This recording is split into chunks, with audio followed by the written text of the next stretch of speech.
ദൈവ തിരുനാമത്തിന് മഹത്വമുണ്ടാകട്ടെ. വീണ്ടും ഒരു പുതിയ പ്രഭാതം കൂടെ സർവശക്തനായിരിക്കുന്ന ദൈവം നൽകിയതോർത്ത് നമുക്ക് ദൈവത്തിന് സ്തോത്രം ചെയ്യാം. ഇന്നത്തെ പ്രഭാതത്തിലെ ചിന്തയ്ക്കായി ഉൽപ്പത്തി പുസ്തകം 28 അധ്യായത്തിനകത്തു നിന്ന് അതിനകത്തുള്ളതായിരിക്കുന്ന ദൈവിക മൂല്യങ്ങളെ കാണുവാൻ കർത്താവ് നമ്മളെ ഇന്ന് സഹായിക്കട്ടെ.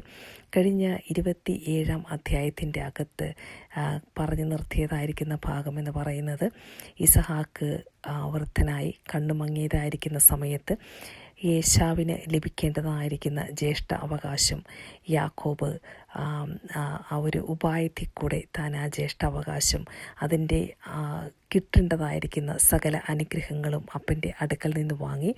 ഇതറിഞ്ഞ ഏശാവ് തന്നെ കൊല്ലും എന്നുള്ളതായിരിക്കുന്ന സ്ഥിതി വന്നപ്പോൾ അവിടം വിട്ടോടുവാനായിട്ട് അമ്മ ഉപദേശിച്ചു കൊടുക്കുന്നു.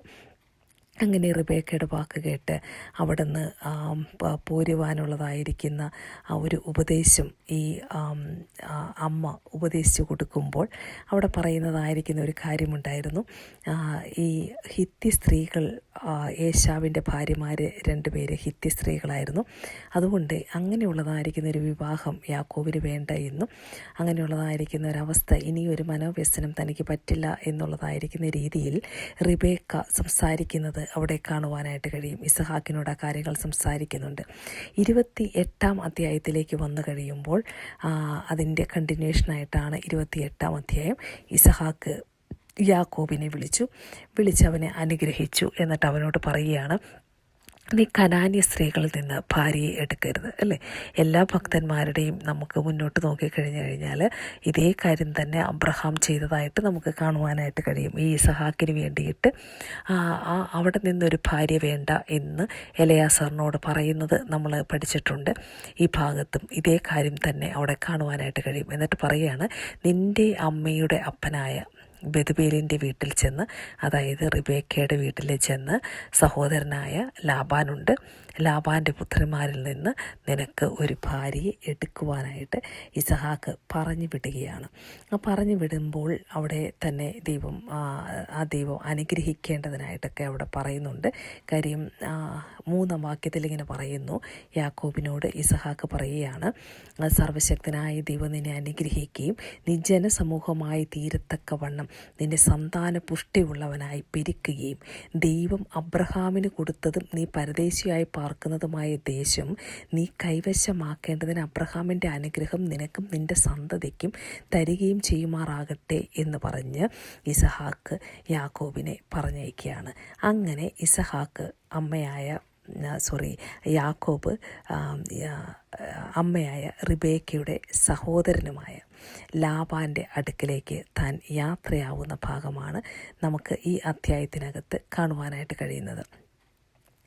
ഈ ഇസഹാക്ക് യാക്കോബിനെ അനുഗ്രഹിച്ചു, ഭാര്യയെ എടുക്കാനായിട്ട് അങ്ങോട്ടേക്ക് പറഞ്ഞയച്ചു, ബെതുവേലിൻ്റെ അടുക്കിലേക്ക് പറഞ്ഞയച്ചു. കനാന്യ സ്ത്രീകളിൽ നിന്ന് ഭാര്യയെ എടുക്കരുത് എന്ന് കൽപ്പിച്ചതുമൊക്കെ ഏശാവ് അറിഞ്ഞു എന്ന് നമുക്ക് കാണുവാനായിട്ട് കഴിയും. ആ ഭാഗത്തിങ്ങനെ വായിക്കുന്നുണ്ട്. അപ്പോൾ ഏശാവിൻ്റെ ഒരു കാര്യം മനസ്സിലായി.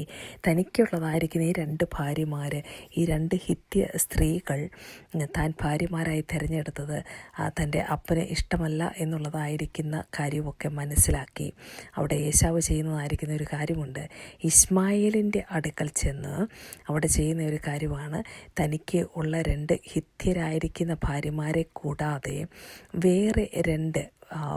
വേറെ ഒരു ഭാര്യനെയും കൂടെ അവിടെ ഇസ്മായേലിൻ്റെ മകളും നെബായോത്തിൻ്റെ സഹോദരിയുമായ മഹലത്തിനെയും വിവാഹം ചെയ്തു എന്ന് നമുക്ക് കാണുവാനായിട്ട് കഴിയും. ആ ഭാഗവും പറഞ്ഞു കഴിഞ്ഞിട്ട് താഴേക്ക് പറയുന്നത്, വീണ്ടും യാക്കോബിൻ്റെ അടുക്കലേക്ക് മടങ്ങി വരികയാണ്. യാക്കോബ് ബേർഷേബയിൽ നിന്ന് പുറപ്പെട്ട് ഹാരാനിലേക്ക് യാത്രയായി. അപ്പോൾ ഈ ഹാരാനിലേക്ക് താൻ പോകുന്നതായിരിക്കുന്ന സമയത്ത്, ഈ പറഞ്ഞതായിരിക്കുന്ന സ്ഥലത്തേക്ക് താൻ പുറപ്പെട്ടു പോകുമ്പോൾ സൂര്യൻ അസ്തമിച്ചതുകൊണ്ട് അവന് ഒരു സ്ഥലത്ത് എത്തിയപ്പോൾ എന്നാണ് എഴുതിയിരിക്കുന്നത്. അവൻ ഒരു സ്ഥലത്ത് എത്തിയപ്പോൾ സൂര്യൻ അസ്തമിക്കൊണ്ട് അവിടെ രാപാർത്തു. അപ്പോൾ ആ സ്ഥലത്തെ കല്ലുകളിലൊന്ന് എടുത്ത് തലയണയായി വെച്ച് അവിടെ കിടന്നുറങ്ങിയ അല്ലേ? അതാണ് ഇന്നത്തെ ഒരു പ്രധാന ചിന്ത എന്ന് പറയുന്നത്. ശരിക്കും പറഞ്ഞു കഴിഞ്ഞാൽ ജീവിതത്തിലെ പ്രശ്നങ്ങൾ അതുപോലെ തൻ്റെ ജീവിതത്തിനകത്തുണ്ട്. താൻ ഒരു തെറ്റുകാരനാണ് എന്നുള്ളതായിരിക്കുന്ന ഒരു കുറ്റബോധം യാക്കോബിൻ്റെ ജീവിതത്തിനകത്തുണ്ട്. തൻ്റെ മേലുള്ളതായിരിക്കുന്ന ഒരു വാഗ്ദത്തം കിടക്കുന്നുണ്ട് എന്നുള്ളത് മറു സൈഡിലെ യാഥാർത്ഥ്യമാണ്. പക്ഷെ താൻ ഒരു തെറ്റ് ചെയ്തു എന്നുള്ളതായിരിക്കുന്ന ഒരു കുറ്റബോധത്തോടെ ഉള്ളതായിരിക്കുന്ന ഒരു യാത്രയാണ് ആ ഒരു യാത്ര എന്ന് പറയുന്നത്. തനിക്കൊരിക്കലും നമ്മളൊരാളെ പറ്റിച്ചു കഴിഞ്ഞാലോ, ഒരാളെ ചതിച്ചു കഴിഞ്ഞാലോ, ഒരാളോട് കള്ളം പറഞ്ഞാലോ, ആത്മാവുള്ള പരിശുദ്ധാത്മാവിൻ്റെ ആ സഹവാസമുള്ള അല്ലെങ്കിൽ ദൈവവിളിയുള്ള ഒരു വ്യക്തിയുടെ ജീവിതത്തിൻ്റെ അകത്ത് ഇങ്ങനെയുള്ളതായിരിക്കുന്ന കാര്യങ്ങൾ വരുമ്പോൾ ഒരു സ്വസ്ഥതയോ സമാധാനമോ ഒന്നും ജീവിതത്തിൽ കിട്ടത്തില്ല. കാരണം ആ കുറ്റബോധം ഉള്ളിൽ കിടക്കുവാനായിട്ടിടയായി തീരും. ഇങ്ങനെ യാക്കോബ് ഈ ഒരു കുറ്റബോധം പേറിക്കൊണ്ടാണ് യാക്കോബ് മുന്നോട്ട് യാത്രയാകുന്നത്. അവൻ ആ തലയിണ ആ ഒരു കല്ലെടുത്ത് തലയിണയായി വെച്ചു എന്ന് പറയുമ്പോൾ എത്രത്തോളം ആ കാണിക്കുന്നത് മുഴുവൻ തൻ്റെ ഒരു ബേർഡനാണ്, അല്ലേ? തനിക്കിനി നോക്കുവാനായിട്ട് വേറെ ഒരിടവുമില്ല. താൻ വിട്ടുപോകുന്നതായിരിക്കുന്ന വീട്ടിലേക്ക് ഇനി മടങ്ങിപ്പോകുവാനായിട്ട് കഴിയത്തില്ല. കാരണം മടങ്ങിച്ചെന്നാൽ തന്നെ കൊല്ലുവാൻ അവിടെ തൻ്റെ ജ്യേഷ്ഠൻ റെഡിയായിട്ട് നിൽക്കുകയാണ്, അല്ലേ? ആ ഒരു വല്ലാത്ത ഒരു സിറ്റുവേഷനകത്തൊരു ഭയം ഒരു ഉള്ളിലുണ്ട്, കുറ്റബോധം ഉള്ളിനകത്തുണ്ട്, എല്ലാം കൂടിയതായിരിക്കുന്ന ഒരവസ്ഥ. ആ അവസ്ഥയിൽ എന്ത് ചെയ്യണമെന്നറിയാതെ അല്ലേ അങ്ങനെ നിൽക്കുന്നതായിരിക്കുന്ന ഒരു യാക്കോബ് ക്ഷീണിച്ച് താൻ തളർന്നിരിക്കാം. താൻ യാത്ര ചെയ്ത് മുന്നോട്ട് പോരുമ്പോൾ അപ്പോൾ കല്ലൊന്നെടുത്ത് തലയണയായി വെച്ച് അവിടെ കിടന്നുറങ്ങിയ ആ കിടന്നുറങ്ങുന്ന സമയത്ത് താനൊരു സ്വപ്നം കാണുന്നതാണ് ആ ഭാഗത്ത് നമ്മൾ കാണുന്നത്. കാരണം ഭൂമിയിൽ വെച്ചിരിക്കുന്നതായിരിക്കുന്ന ഒരു കോവണി, അതിൻ്റെ തല സ്വർഗത്തിലെത്തിയിരിക്കുന്നു. അപ്പോൾ ആ കോവണിയുടെ പ്രത്യേകത നമ്മളൊന്ന് ശ്രദ്ധിക്കണം. ഇവിടെ ആ കോവണി ഭൂമിയിൽ വെച്ചിരിക്കുന്നു എന്നാണ് പറയുന്നത്. ഇംഗ്ലീഷിൽ അതിൽ വായിക്കുന്നത് A ladder was set upon the earth. അപ്പോൾ ഈ ഭൂമിയിൽ ഒന്ന് സെറ്റ് ചെയ്ത് വെച്ചിരിക്കുക, ഉറപ്പിച്ച് വെച്ചിരിക്കുന്നതായിരിക്കുന്ന ഒന്നായിട്ട് നമുക്കത് കാണാനായിട്ട് കഴിയും. ആ കോവണി അതിൻ്റെ തല സ്വർഗത്തോളം എത്തിയിരിക്കുന്നു. അപ്പോൾ നമ്മൾ ഇതുവരെയും ഇത്രയും വലിപ്പമുള്ളതായിരിക്കുന്ന ഒരു കോവണിയൊന്നും നമ്മൾ ആരും കണ്ടിട്ടില്ല, അല്ലേ? സ്വർഗവും ഭൂമിയും തമ്മിൽ കണക്ട് ചെയ്തതായിരിക്കുന്ന ഒരു കോവണി. ദൈവത്തിൻ്റെ ദൂതന്മാർ അതിന്മേൽ കൂടി കയറുകയും ഇറങ്ങുകയും ചെയ്യുന്നു എന്ന് അവിടെ എഴുതിയിരിക്കുന്നു. ആ ഒരു സ്വപ്നമാണ് തനിക്ക് ദൈവം അവിടെ കൊടുത്തതായിരിക്കുന്ന സ്വപ്നം എന്ന് പറയുന്നത്. സത്യം പറഞ്ഞാൽ പ്രിയമുള്ളവർ, ഒരു കാര്യം നമ്മൾ ചിന്തിക്കേണ്ടതായിരിക്കുന്ന ഒരു കാര്യമുണ്ട്. ഈ യാക്കോബിൻ്റെ അടുത്തും അല്ലേ ചതിയനാണ്, ഉപായിയാണ്, തൻ്റെ ജീവിതത്തിൽ ഒത്തിരി കുറവുകളൊക്കെ ഉണ്ട്. താൻ ഒത്തിരി കള്ളം പറഞ്ഞു, കർത്താവിനെ വരെ കൂട്ടുനിർത്തി അപ്പനോട് ഉറപ്പിച്ച് പറഞ്ഞു ഇത് ഈ നായാട്ടിന് പോയി കൊണ്ടുവന്ന സംഭവമാണെന്നൊക്കെ ഉള്ള രീതിയിലൊക്കെ ഒത്തിരി കള്ളങ്ങളെല്ലാം പറഞ്ഞു. ആ യാക്കോബിൻ്റെ അടുക്കലും ഇന്നലെ നമ്മൾ ചിന്തിച്ചതുപോലെ ആ യാക്കോബിനോടാണ് ദൈവം ഈ കോവണിയുടെ മേലെ നിന്നിട്ട് ദൈവം അരുളി ചെയ്യുകയാണ്. അബ്രഹാമിനോട് അരുളി ചെയ്തതുപോലെ അബ്രഹാമിൻ്റെ ദൈവവും ഇസഹാക്കിൻ്റെ ദൈവവുമായ യഹോവയാകുന്നു ഞാൻ. നീ കിടക്കുന്ന ഭൂമിയെ ഞാൻ നിനക്കും നിൻ്റെ സന്തതിക്കും തരും, അല്ലെ? ആ കിടക്കുന്ന സ്ഥലത്തെ ഞാൻ നിനക്ക് തരും. ഞാൻ നിൻ്റെ പിതാക്കന്മാരുടെ ദൈവമാണ് എന്ന് പറഞ്ഞ് അവരോട് പറഞ്ഞ അതേ വാഗ്ദത്തവുമായി ദൈവം അവിടെ വരുന്നത് നമുക്ക് കാണുവാനായിട്ട് കഴിയും. എന്നിട്ട് പറയുക, ഞാൻ നിന്നോട് കൂടെയുണ്ട്. ഇത് ആരോടാ ദൈവം പറയുന്നത്? ഇല്ലേ? ഒരു പാപിയായിരിക്കുന്ന ഒരു വ്യക്തിയോട്, അല്ലെങ്കിൽ ചതിയനായിരിക്കുന്ന ഒരു വ്യക്തിയോട്, അല്ലേ? യാക്കോബിൻ്റെ ജീവിതത്തിലേക്കൊക്കെ നോക്കിക്കഴിയുമ്പോൾ പ്രിയമുള്ളവർ, നമ്മളോട് കൂടെയും കർത്താവ് പറയുന്ന ഇതേ ഒരു കാര്യമാണ്. ഞാൻ നിന്നോട് കൂടെയുണ്ട്. നീ പോകുന്നിടത്തൊക്കെയും നിന്നെ കാത്തി രാജ്യത്തേക്ക് നിന്നെ മടക്കി വരുത്തും. ഞാൻ നിന്നെ കൈവിടാതെ നിന്നോട് അരുളി ചെയ്തത് നിവർത്തിക്കും. ഇതാണ് ദൈവത്തിൻ്റെ സ്നേഹമെന്ന് പറയുന്നത്. ആ കർത്താവിനെ നമുക്ക് എത്ര സ്തുതിച്ചാലും നമുക്ക് മതി വരത്തില്ല. കാരണം നമ്മുടെ യോഗ്യതകളൊന്നും നോക്കാതെ നമ്മൾ പാപിയായിരിക്കുമ്പോൾ തന്നെ നമ്മളെ സ്നേഹിച്ചുവെന്നാണ് ദൈവത്തിൻ്റെ വചനം പറയുന്നത്. നമ്മുടെ ജീവിതത്തിൻ്റെ അകത്ത് ഉള്ള യോഗ്യതകളെ നോക്കാതെ നമ്മളെ സ്നേഹിക്കുന്ന സർവശക്തനായിരിക്കുന്ന കർത്താവിന് നമുക്ക് സകല മഹത്വവും നമുക്ക് ആ ദൈവത്തിന് കൊടുക്കാം. അപ്പോൾ ദൈവം അങ്ങനെ ആ യാക്കോബിനോട് തൻ്റെ ജീവിതത്തെ കൂടെ ആ കർത്താവ് ഓരോ കാര്യങ്ങൾ സംസാരിച്ചു എന്നുള്ളത് ആ കോവണിയുടെ മേലെ നിന്നാണ് ദൈവം സംസാരിക്കുന്നത്. ഈ കോവണിയെക്കുറിച്ച് പലരും പലത് വ്യാഖ്യാനിക്കുന്നത് ഞാൻ കേട്ടിട്ടുണ്ട്. പക്ഷേ ഒരു കാര്യം ഞാൻ വിശ്വസിക്കുന്നു, ആ കോവണി എന്ന് പറയുന്നത് അത് കർത്താവായിരിക്കുന്ന യേശു ക്രിസ്തു, അല്ലേ? ആ കർത്താവിനെ സിംബോളൈസ് ചെയ്യുന്ന ഒരു കാര്യമായിട്ട് നമുക്കത് മനസ്സിലാക്കുവാനായിട്ട് കഴിയും. അത് ഭൂമിയിൽ വെച്ചിരിക്കുന്നതായിരിക്കുന്ന ഒരു കോവണി, അതിൻ്റെ തല സ്വർഗത്തോളം എത്തിയിരിക്കുന്നു, അല്ലേ? ആ സ്വർഗത്തിലിരുന്നതായിരിക്കുന്ന കർത്താവ് തൻ്റെ പദവികളെല്ലാം വെടിഞ്ഞ് ഈ ഭൂമിയിലേക്ക് ഇറങ്ങി വന്നു, അല്ലേ? ഈ ഭൂമിയിലേക്ക് കർത്താവ് ഇറങ്ങി വന്നു. താൻ ദൈവമായിരിക്കെ ദൈവത്തോടുള്ള സമത്വം മുറുകെ പിടിച്ചു കൊള്ളണമെന്ന് വിചാരിക്കാതെ ആ സ്വർഗത്തിൽ നിന്ന് ഇറങ്ങി ഭൂമിയിലേക്ക് വന്നതായിരിക്കുന്ന നമ്മുടെ കർത്താവ്, ആ കർത്താവ് വഴിയാണ് നമുക്കുടെ ജീവിതത്തിൻ്റെ അകത്ത് സകല അനുഗ്രഹങ്ങളും വെളിപ്പെട്ട് വരുന്നത്. ക്രിസ്തുയേശുവിലാണ് സകല അനുഗ്രഹങ്ങളും വെളിപ്പെട്ട് വരുന്നത്. ആ യേശു കർത്താവിൽ കൂടെയാണ് ദൈവം നമ്മളോട് ദൈവത്തിൻ്റെ സ്നേഹത്തെ പ്രദർശിപ്പിച്ചതും ആ ദൈവത്തിൻ്റെ ആ ഒരു മഹത്വവും ആ ദൈവത്തിൻ്റെ ശക്തിയും വലിമയും എല്ലാം നമ്മൾ കാണുവാനായിട്ട് ഇടയായി തീർന്നത് യേശു കർത്താവിലൂടെയാണ്, ക്രിസ്തുയേശുവിലൂടെയാണ് ആ പിതാവായിരിക്കുന്ന ദൈവത്തിൻ്റെ സ്നേഹം നമുക്ക് വെളിപ്പെട്ട് കിട്ടുവാനായിട്ട് ഇടയായി തീർന്നത്.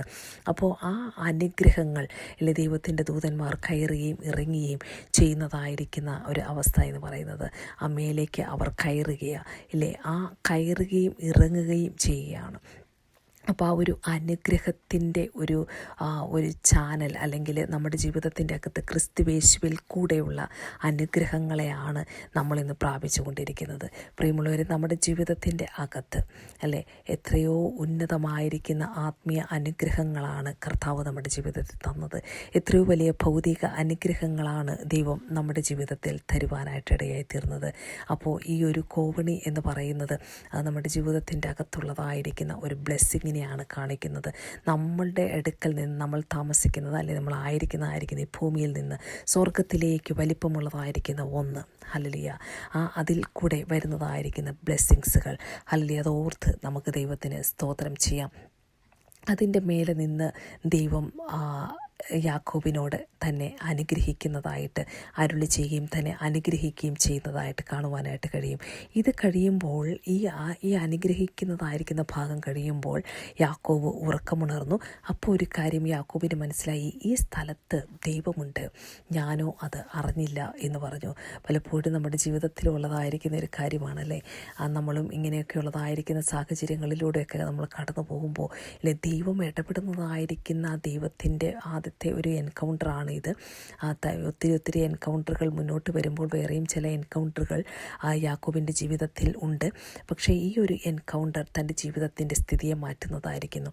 കാരണം ആ സ്വർഗത്തിൻ്റെ വാതിൽ താൻ കാണുവാനായിട്ട് ഇടയായി തീർന്നു. അവിടെ പറയുകയാണ്, 17-ാം വാക്യത്തിൽ ഇങ്ങനെ പറയുന്നു, അവൻ ഭയപ്പെട്ടു, ഈ സ്ഥലം എത്ര ഭയങ്കരം, ഇത് ദൈവത്തിൻ്റെ ആലയമല്ലാതെ മറ്റൊന്നുമല്ല, ഇത് സ്വർഗത്തിൻ്റെ വാതിൽ തന്നെ എന്ന് പറഞ്ഞു. അപ്പം തൻ്റെ കണ്ണ് തുറന്നപ്പോൾ ദൈവത്തിൻ്റെ വാതിലാകുന്നു അത് അല്ലേ, സ്വർഗത്തിൻ്റെ വാതിൽ തന്നെ. താൻ എത്തി നിൽക്കുന്ന ഇടമെന്ന് പറയുന്നത് കർത്താവ് പറഞ്ഞു, ഞാൻ വാതിലാകുന്നു, എന്നിലൂടെ അല്ലാതെ ആർക്കും മുന്നോട്ട് പോകുവാനായിട്ട് കഴിയത്തില്ല, ഈ വാതിൽ കൂടെ കടക്കാതെ ആരും അങ്ങോട്ടേക്ക് എത്തത്തില്ല. പ്രിയമുള്ളവരെ, ദൈവത്തിൻ്റെ ആലയമല്ലാതെ ഇത് മറ്റൊന്നുമല്ല. ആ സ്ഥലം വളരെ ഭയങ്കരമായിട്ട് യാക്കോബിന് തോന്നുവാനായിട്ട് ഇടയായി തീർന്നു. ഈ സ്വപ്നം കണ്ട് യാക്കോബ് ഭയപ്പെട്ടു എന്നാണ് പറയുന്നത്. അത് കണ്ടിട്ട് യാക്കോബ് അടുത്ത കാര്യം ചെയ്തതെന്ന് പറഞ്ഞാൽ, തൻ്റെ മാതാപിതാക്കന്മാർ ചെയ്തതായിരിക്കുന്ന, തൻ്റെ പിതാക്കന്മാർ ചെയ്തത് കണ്ട് ശീലിച്ചതായിരിക്കുന്ന ഒരു കാര്യമുണ്ട്. ഹല്ലേലൂയ, അവിടെ ഇങ്ങനെ ദൈവത്തെ ആരാധിക്കുന്നതായിരിക്കുന്ന ഒരു ആരാധന അവിടെ കാണാൻ പറ്റും. യാക്കോബ് അതികാലത്ത് എഴുന്നേറ്റ് തലയണയായി വെച്ചിരുന്ന കല്ല് എടുത്ത് തൂണായി നിർത്തി അതിന്മേൽ എണ്ണ ഒഴിച്ചു. അവൻ ആ സ്ഥലത്തിന് ബേഥേൽ എന്ന് പേർ വിളിച്ചു. ആദ്യം ആ പട്ടണത്തിന് ലൂസ് എന്നായിരുന്നു. കാരണം ദൈവത്തിൻ്റെ ദൂതന്മാർ കയറുകയും ഇറങ്ങുകയും ചെയ്യുന്ന സ്വർഗത്തിൻ്റെ വാതിൽ. ഹല്ലേലൂയ. ഇന്ന് പലപ്പോഴും നമ്മുടെ ഭവനങ്ങൾക്കൊക്കെ നമ്മൾ ബേഥേൽ എന്നൊക്കെ ഉള്ളതായിരിക്കുന്ന ചില പേരുകളൊക്കെ ചിലരിടാറുണ്ട്, സഭകൾക്ക് പേരിടാറുണ്ട്. അതിൻ്റെ അർത്ഥം എന്ന് പറയുന്നത് ഹല്ലേലൂയ, ദൈവദൂതന്മാർ കയറുകയും ഇറങ്ങുകയും ചെയ്യുന്ന ഒരു ഇടം, സ്വർഗത്തിൻ്റെ വാതിലായിരിക്കുന്ന ഒരിടം തന്നെ. ഇത് സ്വർഗത്തിൻ്റെ വാതിൽ തന്നെ എന്ന് പറഞ്ഞു. അപ്പോൾ അത് വളരെ അർത്ഥവത്തായിരിക്കുന്ന ഒരു വാക്കാണ് ബേഥേൽ എന്ന് പറയുന്നത്. അങ്ങനെ യാക്കോബ് ഒരു നേർച്ച നേരുകയാണ്. അത് പറഞ്ഞാണ് ഈ അധ്യായം തീരുന്നത്. യാക്കോബ് ഒരു നേർച്ച നേർന്നു. എന്താണ് യാക്കോബ് നേർന്ന നേർച്ച എന്ന് വെച്ച് കഴിഞ്ഞാൽ, ദൈവം എന്നോട് കൂടിയിരിക്കുകയും ഞാൻ പോകുന്നതായിരിക്കുന്ന യാത്രയിൽ എന്നെ കാക്കുകയും ഭക്ഷിപ്പാൻ ആഹാരവും ധരിപ്പാൻ വസ്ത്രം എനിക്ക് തരികയും എന്നെ എൻ്റെ അപ്പൻ്റെ വീട്ടിലേക്ക് സൗഖ്യത്തോടെ മടക്കി വരുത്തുകയും ചെയ്യുമെങ്കിൽ യഹോവ എനിക്ക് ദൈവമായിരിക്കും. ഞാൻ തൂണായി നിർത്തിയ ഈ കല്ല് ദൈവത്തിൻ്റെ ആലയവും ആകും. എനിക്ക് തരുന്ന സകലത്തിലും ഞാൻ നിനക്ക് ദശാംശം തരുമെന്ന് പറഞ്ഞു. അവിടെ ദൈവത്തോട് യാക്കോബ് പറയുന്നതായിരിക്കുന്ന ഒരു തീരുമാനമാണ് അവിടെ കാണുന്നത്. ഈ പോകുന്ന വഴിയിലൊക്കെ ഒരു അനുഗ്രഹം വേണം, എൻ്റെ കൂടെ ഇരിക്കണം, ഇങ്ങനെയൊക്കെ ചെയ്യുവാണെങ്കിൽ ദൈവം യഹോവ എനിക്ക് ദൈവമായിരിക്കും. ഈ കല്ല് ഞാനിപ്പോൾ ഈ നാട്ടിയതായിരിക്കുന്ന അല്ലെങ്കിൽ എണ്ണയൊഴിച്ച് അവിടെ നാട്ടിയതായിരിക്കുന്ന ആ ഒരു കല്ല് അത് ദൈവത്തിൻ്റെ ആലയമാകും, ഞാൻ ദൈവത്തിന് ദശാംശം കൊടുക്കും എന്നുള്ളതായിരിക്കുന്ന ചില കണ്ടീഷൻസൊക്കെ യാക്കോബ് അവിടെ പറയുന്നതായിരിക്കുന്ന ഭാഗമാണ് നമുക്ക് കാണുവാനായിട്ട് കഴിയുന്നത്. പ്രിയമുള്ളവരെ, നമ്മളുടെ ജീവിതത്തിൻ്റെ അകത്തും അല്ലേ, നമ്മൾ പലപ്പോഴും പല കാര്യങ്ങൾ പറഞ്ഞൊക്കെ പ്രാർത്ഥിക്കാറുണ്ട്. അപ്പോൾ ഓരോരുത്തർ പ്രാർത്ഥിക്കുന്ന പ്രാർത്ഥന ഓരോ തരത്തിലാണ്. ദൈവമേ എൻ്റെ അതിരുകളെ വിശാലമാക്കണമെന്ന് യെബേസ് പ്രാർത്ഥിച്ചു. ഇവിടെ യാക്കോബ് ചില കാര്യങ്ങൾ പ്രാർത്ഥിക്കുന്നുണ്ട്. ബൈബിളിലേക്ക് നോക്കിക്കഴിയുമ്പോൾ ഒത്തിരി പ്രാർത്ഥനകളെ നമുക്ക് കാണുവാനായിട്ട് കഴിയും. ഹന്ന പ്രാർത്ഥിക്കുമ്പോൾ ദൈവം എനിക്കൊരു കുഞ്ഞിനെ നൽകുന്നു എങ്കിൽ അല്ലേ, ഒരു കുഞ്ഞിനെ നൽകിയാൽ അതിന് ദൈവത്തിന് നൽകാം എന്ന് പറയുന്നതായിട്ടുണ്ട്. ചിലരൊക്കെ ഒരു കണ്ടീഷൻസ് ദൈവത്തോട് പറഞ്ഞ് ചില ബ്ലെസ്സിങ്സ് ചോദിക്കാറുണ്ട്. ദൈവം ചില കണ്ടീഷൻസ് പറഞ്ഞിട്ട് ചില ബ്ലെസ്സിങ്സ് നമുക്ക് നൽകാറുണ്ട്. ഒരു പ്രാർത്ഥനയെയും ഞാൻ കുറ്റം പറയാനായിട്ട് ആഗ്രഹിക്കുന്നില്ല. ഓരോരുത്തർക്കും ഓരോ തലത്തിലുള്ളതായിരിക്കുന്ന രീതിയിലുള്ളതായിരിക്കുന്ന പ്രാർത്ഥനാ ശൈലികളുണ്ട്. ഇതിനൊന്നും ഇവിടെ തെറ്റായിട്ടൊന്നും നമുക്ക് കാണുവാനായിട്ട് കഴിയുന്നില്ല. ഓരോരുത്തരുടെ പ്രാർത്ഥനയ്ക്കും അതിൻ്റെതായിരിക്കുന്ന ഉത്തരങ്ങളെ ദൈവം കൊടുത്തത് നമുക്ക് കാണുവാനായിട്ട് കഴിയും. അതുകൊണ്ട് നമുക്ക് നമ്മുടെ ജീവിതത്തിൻ്റെ അകത്താണെങ്കിലും നമ്മൾ ദൈവത്തോട് ചോദിക്കുമ്പോൾ ദൈവത്തിൻ്റെ ഹിതപ്രകാരമുള്ളതായിരിക്കുന്ന കാര്യങ്ങൾ നമ്മുടെ ജീവിതത്തിൽ നടക്കേണ്ടതിന് കർത്താവെ അങ്ങയുടെ ഹിതം എൻ്റെ ജീവിതത്തിൽ നടക്കണം എന്നുള്ളതായിരിക്കുന്ന ഒരു പ്രാർത്ഥനയോടെ അല്ലേ നമുക്ക് ദൈവസന്നിധിയിലായിരിക്കാം. ആ കോവണി, ആ കണ്ടതായിരിക്കുന്ന ഒരു കോവണി സ്വർഗം വരെ ഭൂമിയിൽ വെച്ചിരിക്കുന്നതും സ്വർഗത്തോളം എത്തുന്നതുമായിരിക്കുന്ന ഒരു ഇടം, അതിലൂടെ കടന്നു വരുന്നതായിരിക്കുന്ന അനുഗ്രഹങ്ങൾ ഹല്ലേലൂയ. നാം ഇന്ന് മനസ്സിലാക്കിയതുപോലെ നമ്മുടെ ജീവിതത്തിൻ്റെ അകത്തും ചില ദർശനങ്ങളെ കാണുവാൻ, ചില വെളിപ്പാടുകളെ കാണുവാൻ, ആ ദർശനത്തെ മുറുകെ പിടിക്കുവാൻ ദൈവത്തിൻ്റെ പരിശുദ്ധാത്മാവ് സഹായിക്കട്ടെന്ന് പ്രാർത്ഥിച്ചുകൊണ്ട് കർത്താവിൻ്റെ മഹത്വത്തിനായി വചനങ്ങളെ സമർപ്പിക്കുന്നു. ആമേൻ.